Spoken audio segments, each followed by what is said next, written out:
Bem-vindos a mais um programa do Papo das Artes, uma parceria entre a Academia de Letras da Bahia e a TV Alba.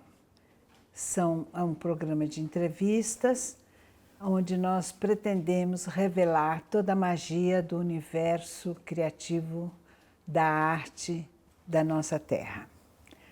Hoje nós temos a honra de ter como convidada Goya Lopes, uma artista plástica que se especializou em design têxtil. Ela vai nos contar toda a sua inclinação artística, as tendências, formação, processos de trabalho e concepções de arte. Bem-vinda, Goya. Obrigada, muito obrigada de ter você aqui no meu ateliê.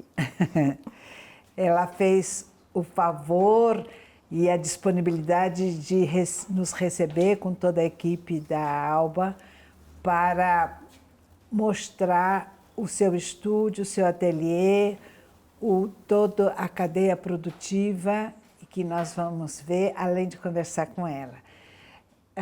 Goya, gostaria de saber de você como foi que se revelou essa sua tendência artística.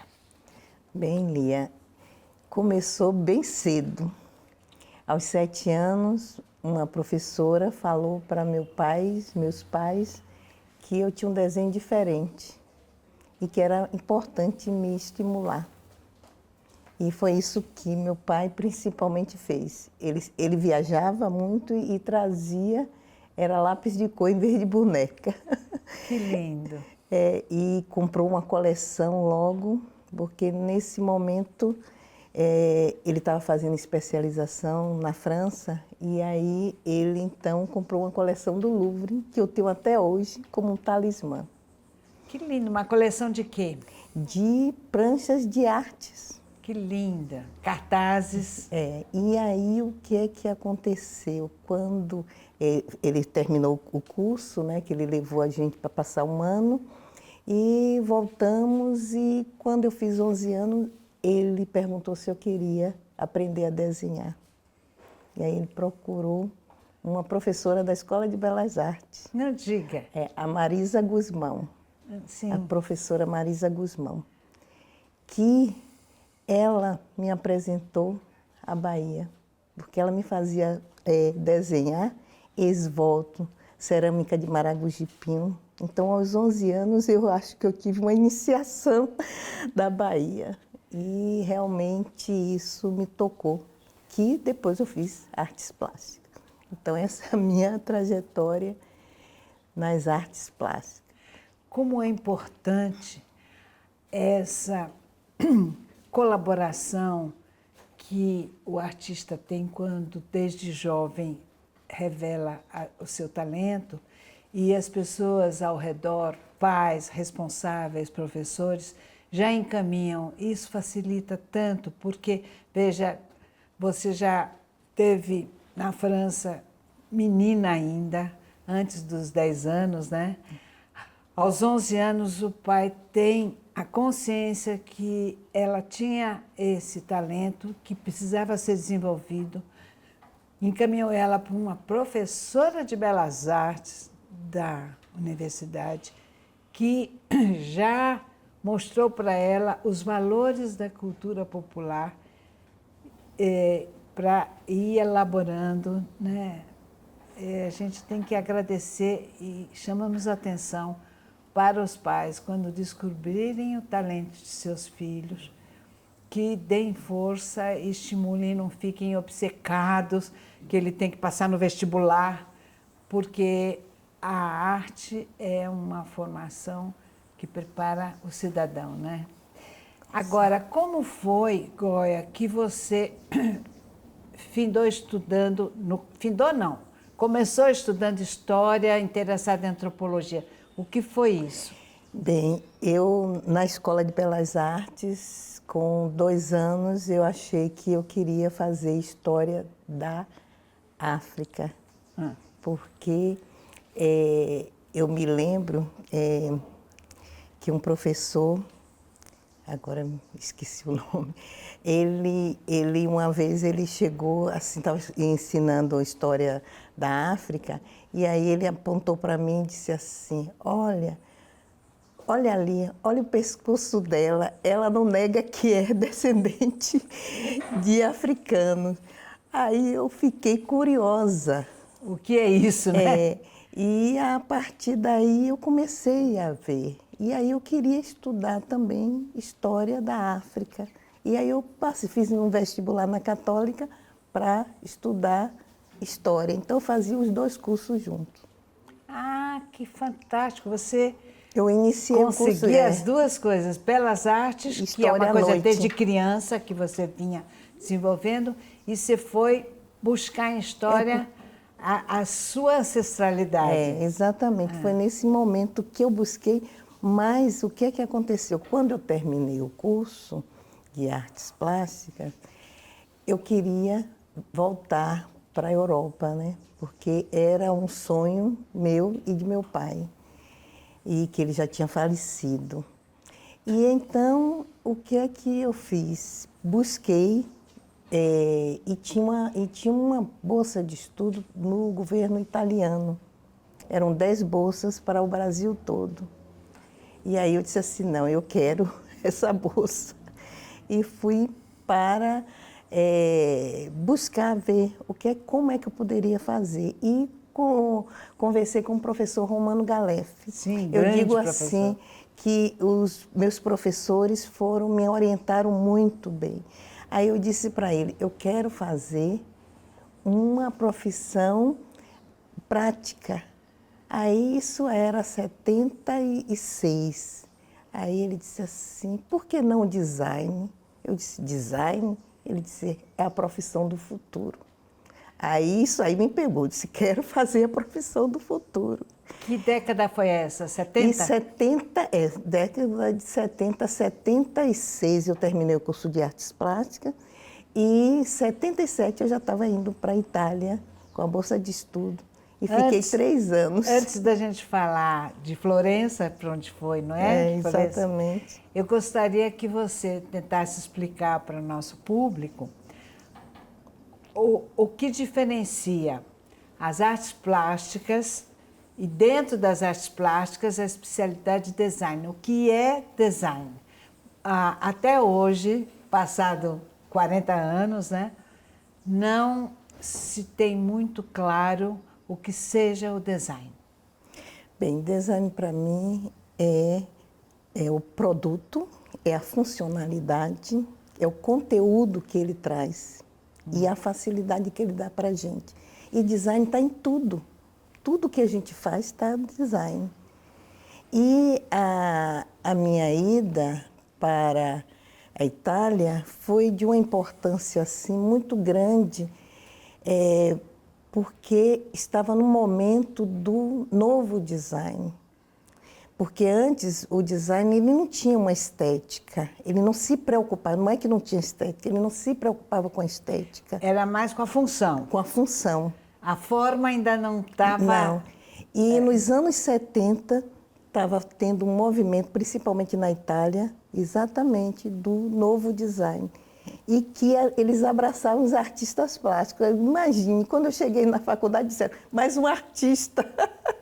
Que ótimo. Lá foi ótimo, porque... Sabe que o seu colega, que eu acho que você deve ter influenciado ele, J. Cunha, que também faz tecelagem para o ILEAE, desde que começou o grupo, o bloco carnavalesco. Ele, há pouco tempo, o pessoal do Museu de Arte Moderna organizou uma exposição dele e definiram como design. Ele adorou, ele falou, ele se descobriu design. E ele até então, ele se colocava como artista plástico. Ele é um design. Ele é um design, não é? Então, E... isso é tão lindo. Ele já, na idade que está... Nossa, quer dizer, eu sou mais velha que vocês todos, mas já depois dos 70 anos, ele descobriu o que é design. Eu acho que ele desde o início, quando ele começou a estamparia, ele começou antes de mim. Ah, não diga. Porque ele vem dos anos 70 e 74. Mas ele começou com Ileaê 80. Eu sou do design, eu tenho 43 anos de design, então eu comecei nos anos 80. J. Cunha iniciou a estamparia, aqui para mim é um grande precursor da estamparia. E J, ele tem uma verdade no trabalho dele, é tão encantadora, que ele é muito natural, ele é muito espontâneo. Mas então, isso ele não que tem a essa Bahia... preocupação de ser designer. Ele é muito espontâneo. Eu acho assim, uma figura... Eu tenho uma admiração muito grande por ele. Eu fico encantada com nossos artistas baianos.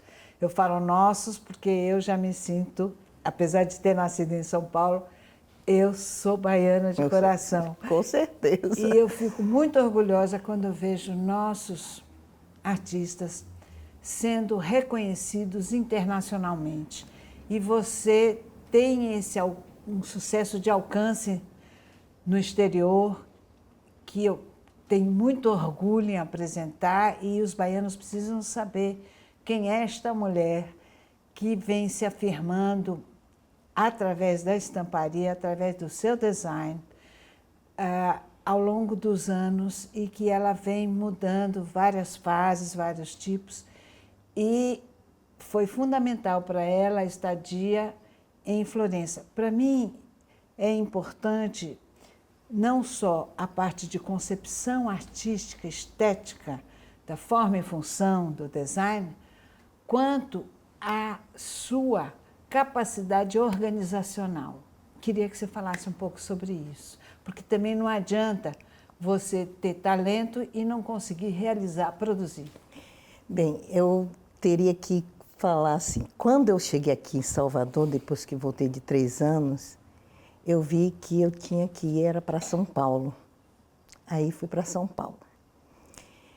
E lá foi difícil, porque você imagine 43 anos atrás, uma mulher negra, nordestina, fazendo uma profissão de homem branco e de elite. Não existia.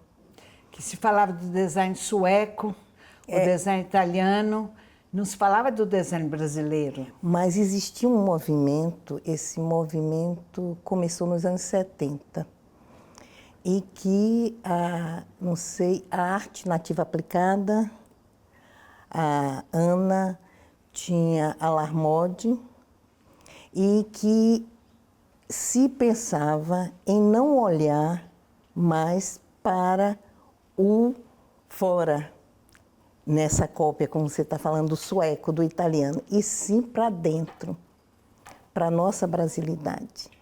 Aí eu encontrei em São Paulo a arte nativa, que era o quê? Era o indígena. Tinha a cultura popular, tinha a flora e a fauna. E aí então eu percebi uma coisa, está faltando alguma coisa aqui. Por que não tem? A herança africana. Exatamente. E nesse momento já existia Mestre Didi, que já estava fazendo sucesso fora do país, Rubens Valentim. Sim, o pioneiro. Já existia o Ileaê, de 74, fazendo uma história, e nenhum design se preocupava em olhar essa riqueza. E aí, então, foi isso que eu pensei e voltei para aqui, para Salvador.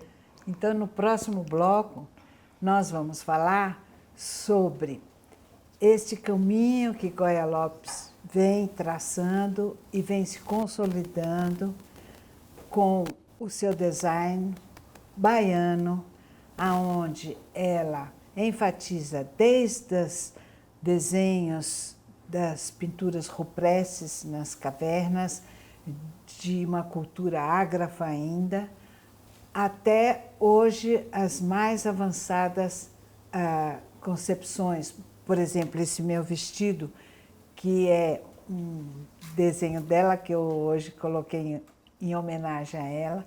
Eu quero que ela fale sobre o sentido desse design.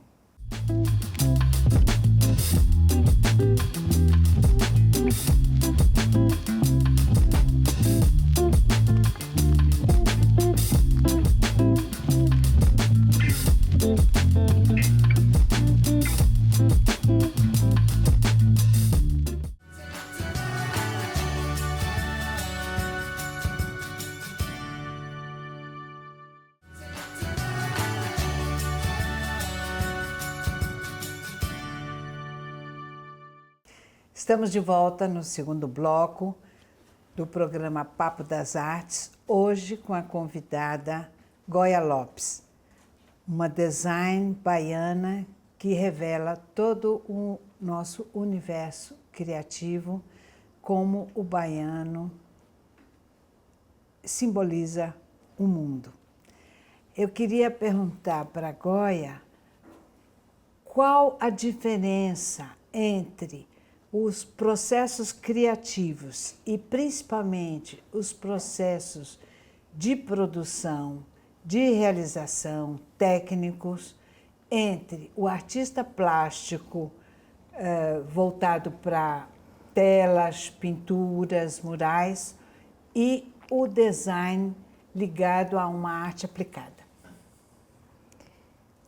A primeira coisa é que o design ele faz uma criação e essa criação ela se repete, ela é escalável. Isso. E o artista plástico é uma peça única e ele tem um sentimento ali. Certo. O design também tem um sentimento, mas ele trabalha com o mercado, em atenção ao cliente ou ao mercado, o que o mercado no momento está necessitando.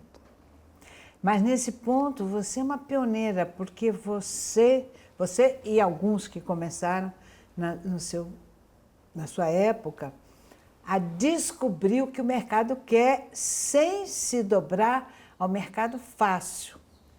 Você meio que forjou, você ensinou o baiano a ver e apreciar e a reconhecer os seus valores no seu trabalho. Você sabe como foi que chegou a isso? Bem, quando eu vi que eu tinha que retornar para Salvador, eu então tinha que vir com um propósito. Naquela época eu tinha um propósito e fiz um projeto. Eu não vim fazer uma confecção, nem uma estamparia. Eu vim fazer um projeto de design, porque era muito difícil ficar. Eu consegui trabalhar para Alpargatas, fazer coleção para Alpargatas, mas era muito difícil continuar em São Paulo, porque eu teria que fazer o quê? Dentro da brasilidade. E faltava, a brasilidade não se completaria nunca sem o afro-brasileiro, que na época nem se falava afro-brasileiro. Só para estudiosos, assim, muito fechado, era mais o afro. Então, eu resolvi voltar para Salvador e iniciar uma nova etapa, um novo ciclo, com um projeto de design em que eu tinha um propósito definido, o de divulgar a cultura afro-brasileira. É por isso que eu mantenho todos esses anos, que são 38 anos, que a marca, as duas marcas existem, primeiro a Didara e agora a Goya Lopes Design Brasileiro, exatamente para criar, divulgar, criar condições para as pessoas verem, porque uma coisa eu tenho que naquela época existia muito, a dificuldade, uma dificuldade assim, o que se colocava de produto afro era, vamos dizer assim, as pessoas eram sem acabamento, era uma coisa que as pessoas consideravam pobre. Então, o que é que eu tinha de desafio? Fazer uma coisa classuda, exatamente, para entrar já com o design classudo, porque isso daria exatamente uma valorização da cultura e não a uma só função. E depois também era divulgar a cultura afro-brasileira com arte. Então eu juntaria a minha parte de artes plásticas junto com o que eu aprendi do design. E esse era o propósito. E com isso eu fiz o projeto. O que o Sebrae lhe deu de conhecimento e experiência prática, organizacional? Muito, porque como eu não poderia de jeito nenhum ter um empresário que me contratasse, então eu tive que virar empresária, né, empreendedora. E como eu comecei a ver que existia uma coisa, naquele momento estava a economia criativa, estava começando na Inglaterra. Isso. E eu comecei a perceber que eu era uma economia criativa. Então, pequena, eu poderia ser grande no propósito. Goya é fantástica. Uma mulher incrível que, numa época em que não existia industrial design, não existia a indústria, não vamos chamar isso de indústria porque ainda é artesanal, mas já num processo industrial. Exatamente. Não sei como você chamaria isso. É que hoje eu terceirizo, hoje eu estou no digital, eu trabalho lá em Santa Catarina com uma startup que faz o meu produto digital também. Olha, quer dizer, uma mulher avançadíssima. Mas não tem outra, porque se eu não modernizar, eu não me mantenho. Eu acho que a vida são feitas de ciclos e a gente tem que cumprir os ciclos e vai fazendo. E agora estou em outro ciclo novo. Nós vamos deixar para mais tarde você falar sobre esse seu novo ciclo. Uma mulher se renovando na idade dela é lindo.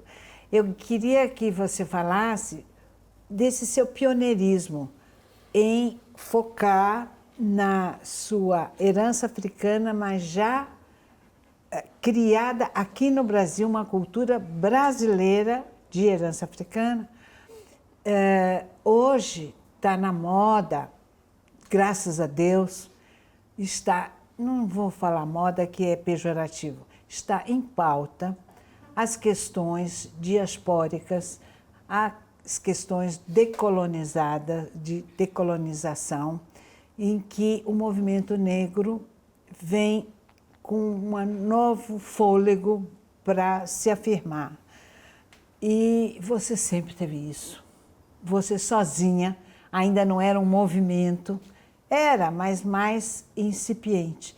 Queria que você se colocasse, ao longo da história, essa sua luta pela cultura de sua raiz, mas já fincada aqui no Brasil, criada aqui no Brasil, aqui na Bahia.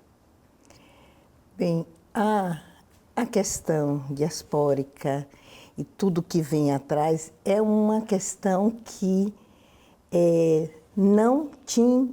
eu digo assim, não tem mais jeito, não tinha mais jeito não acontecer.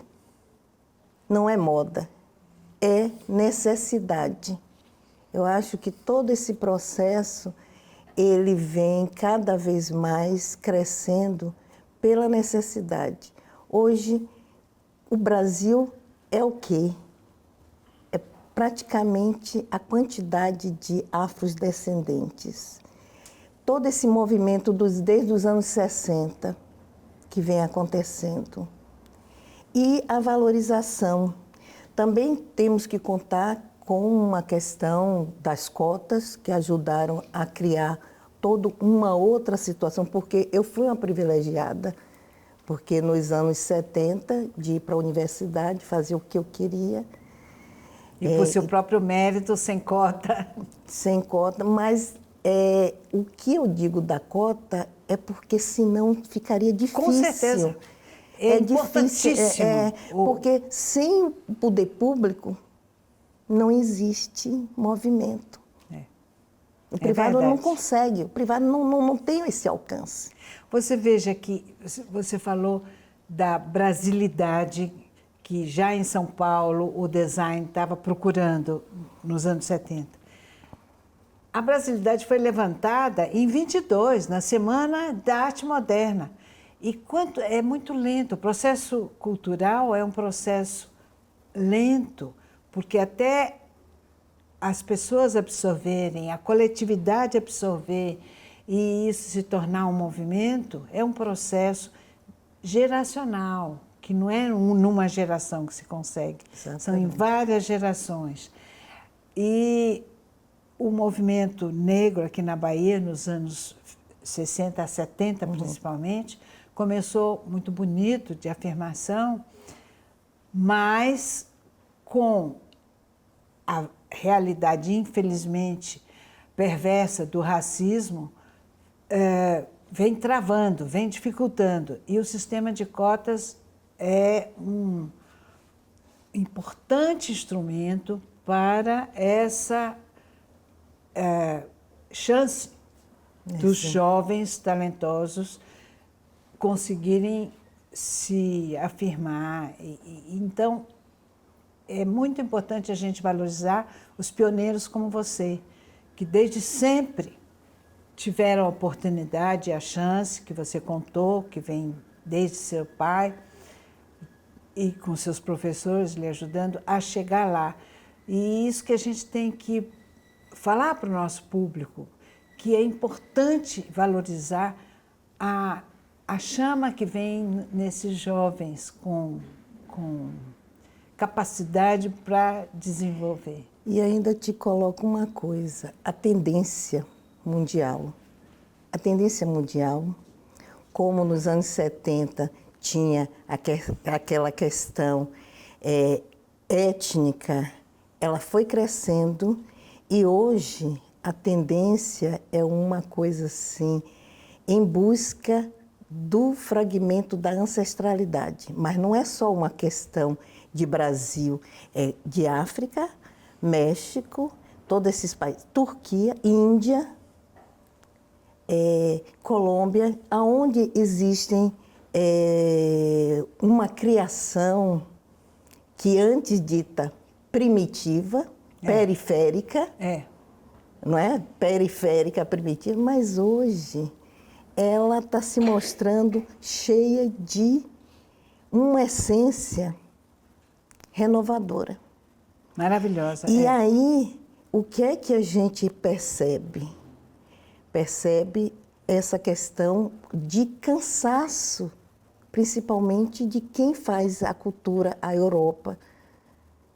Isso na questão da moda. Eu estou focada assim na questão do design e da moda. Uma questão de repetição dos próprios fatos. Enquanto quanta coisa ainda existe numa África, aqui no Brasil, para se desenvolver. Você veja que no começo do século, Picasso foi buscar na África inspiração, não é? Nós temos um caminho riquíssimo, porque o Brasil, por conta da repressão, por conta da catequização dos índios e dos africanos aqui escravizados, teve que reprimir e esconder seus ritos. E por conta dessa proibição, apesar disso, os africanos nunca perderam sua memória cultural e conservaram mais do que a própria África, que é natural, que a cultura é dinâmica e ela se transforma e é por isso que ela é viva. Mas nós temos essa riqueza. Clyde Morgan, meu grande amigo, coreógrafo, ele veio dos Estados Unidos, foi para a África buscar sua ancestralidade, porque já nos Estados Unidos já não encontrava tão pura, e da África veio para o Brasil, aqui ele encontrou. Sim. E tanto que hoje ele é até comprometido com o rito do candomblé, o rito não, a religião do candomblé e os seus ritos. E nós temos essa riqueza a ser trabalhada, desenvolvida Muito. e transformada numa criatividade. E você é um exemplo lindo, porque você não fica presa ao passado. O que eu acho lindo é que o passado lhe inspira, mas você é uma mulher contemporânea, atual, que vem se renovando, e seu trabalho mostra tudo isso. No próximo bloco, eu vou querer que Goia fale um pouco, praticamente, das obras e do seu processo. Por exemplo, eu quero que ela fale um pouco desse vestido que eu usei em homenagem a ela e que ela já tem uma explicação para mim fantástica. Vamos encerrar esse segundo bloco e esperar o próximo.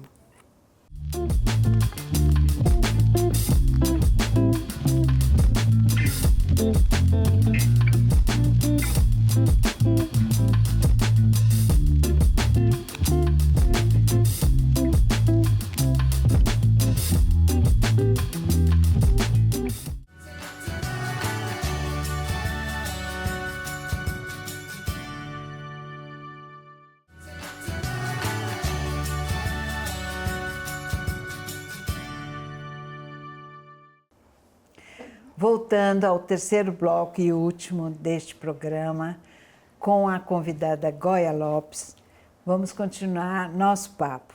Eu estou vestida com um vestido que foi estampado por Goia nos anos 90, mais ou menos. É um vestido que eu guardo com muito carinho, eu adoro ele. E estava comentando com Goia que esse é um vestido, uma estamparia mais abstrata. Não tem figuras representando especificamente nenhum símbolo. Gostaria que ela explicasse o que se trata. Essa estampa, ela é o ritmo da música, foi a coleção da música, era musicalidade. Então, ela tem uma repetição que nem a música, porque a arte plástica é que nem música, né? Ela tem um ritmo. Então, isso representa com elementos, traços da arte africana. Olha então, que fantástico. Esse aí eu coloquei o nome dessa estampa, é ritmo. Adorei saber isso, adorei. Me lembrei de Letieres, o nosso grande compositor, infelizmente falecido muito cedo, que ensinava música aos seus alunos, meninos, antes de ler partitura, ele ensinava por gestos, por movimentos e por desenhos. Ele queria dar mais facilidade de compreensão do ritmo. Ele adoraria ver isso.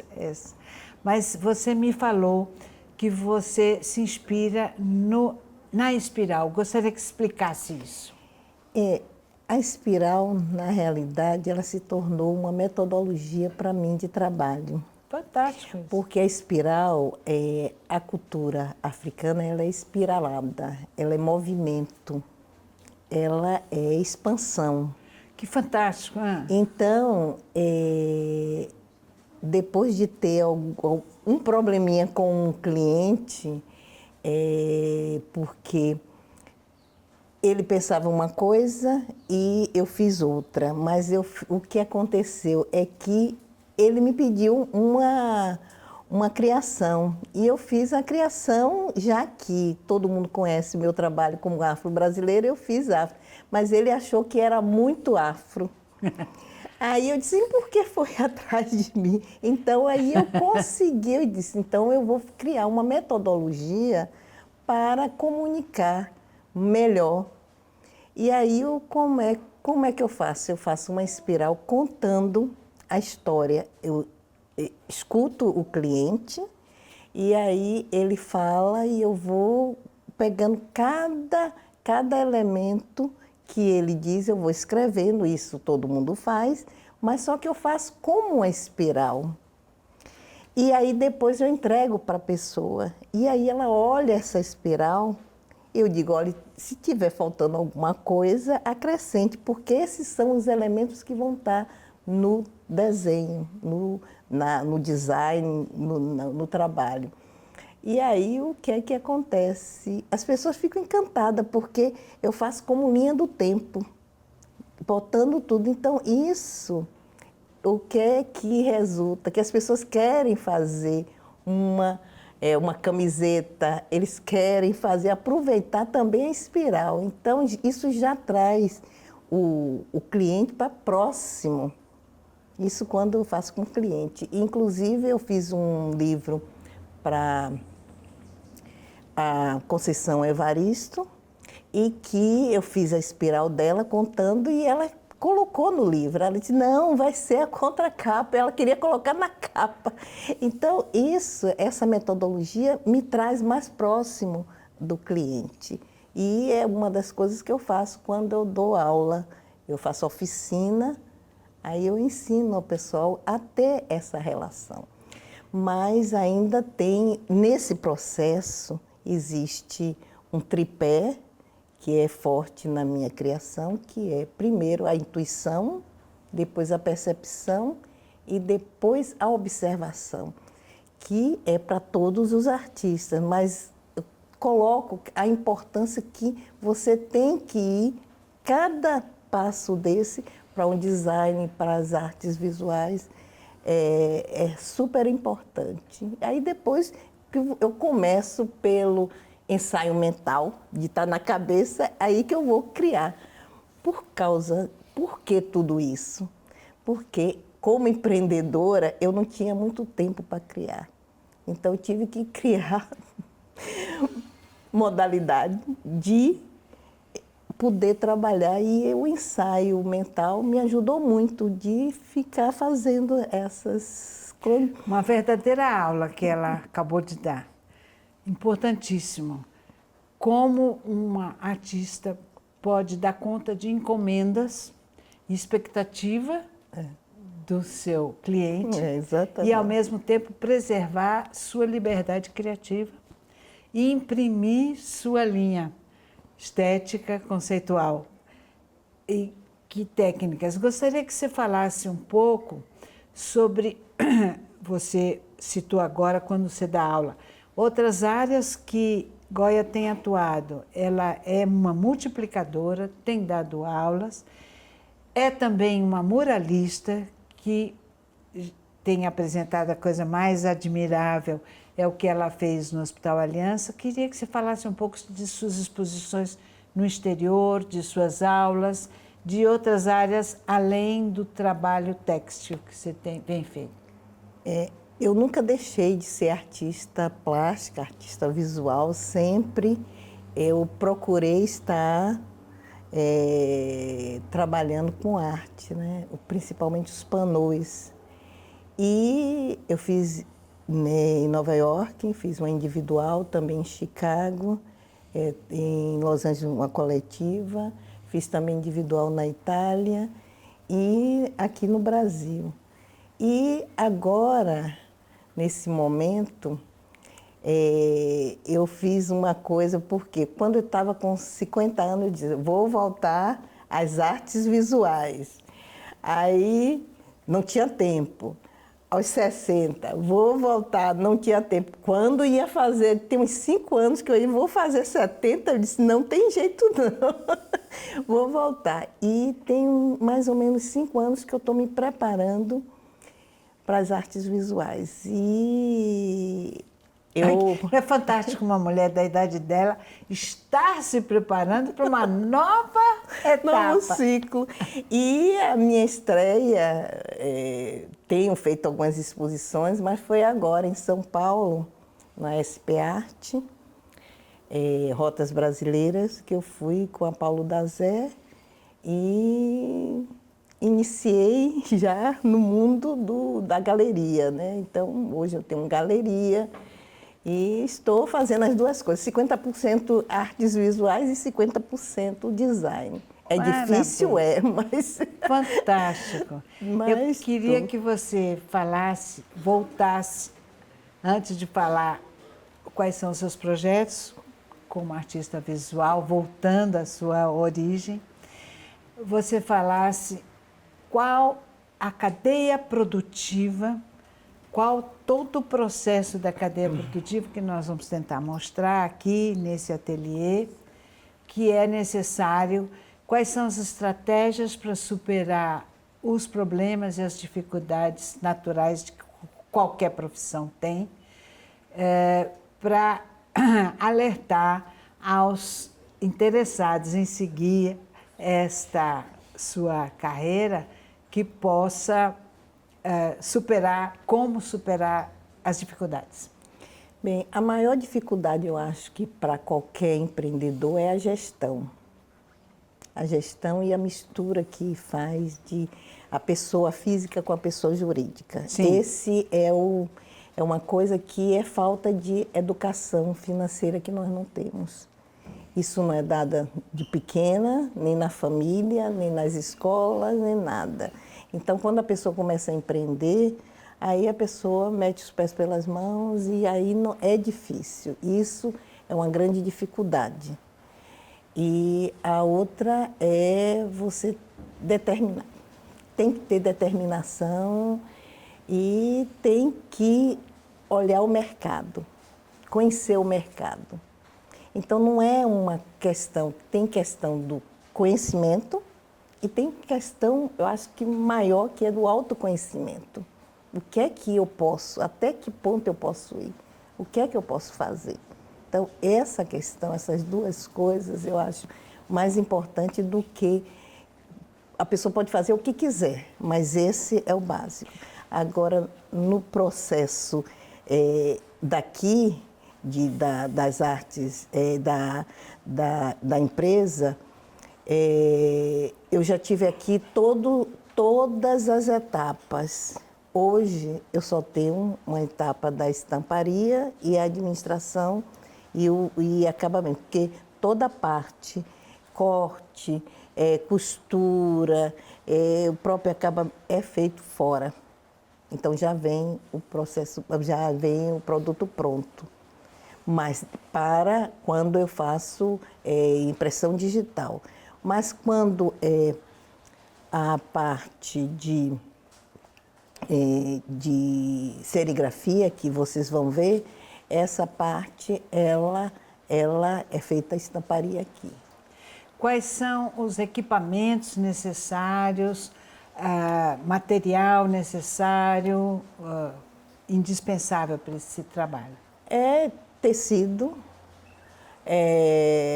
a matéria-prima é tinta, tecido. Que tecido você gosta de trabalhar? Eu tenho trabalhado agora com a viscose, mas eu trabalho muito com malha. Eu tenho um produto que é esse seu vestido, que é um carro-chefe, que há anos eu reproduzo e que as pessoas sempre gostam, que é um vestido em malha, que ele foi criado exatamente para ser um trabalho de arte, que a pessoa estivesse caminhando na rua, trouxesse uma obra. Esse foi o propósito. Eu tenho um vestido branco e preto em malha lindíssimo seu. Gostaria agora que você falasse palavras finais para o nosso público, que você desse a sua depoimento do que você é e que você pretende fazer daqui para diante, para finalizar nosso bloco. Bem, daqui em diante eu estou buscando um novo modelo de negócio para a marca, porque eu pretendo me dedicar muito mais às artes visuais, mas não deixando de criar para também outras empresas, né? Que é o que nesse momento eu também estou fazendo.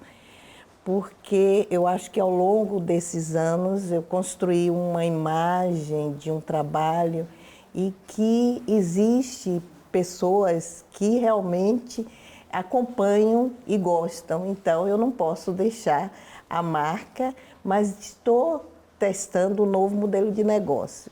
E nas artes visuais eu pretendo, como diz, ganhar o mundo, né? Fazer, né? Construir aquilo que eu acho que é minha verdadeira natureza de criadora. Então, é isso que eu venho, apesar não, a idade não impede, a partir da hora que você tenha dentro de você tudo, né, à vontade, né? Eu acho que... Desde que você não seja bailarina como eu, que a idade pesa. Nessa hora, a gente tem limitações físicas. O artista plástico, a gente ouve falar dos grandes artistas plásticos que trabalharam até morrer com mais de 80 anos, é tão lindo. Eu queria agradecer demais a Goya Lopes ter nos concedido essa entrevista, aberto o seu ateliê para a gente ver todo o processo de trabalho e convidar o público para continuar assistindo o nosso Papo das Artes para ver o quanto a Bahia é rica de artistas de alcance internacional, do qual nós temos muito orgulho.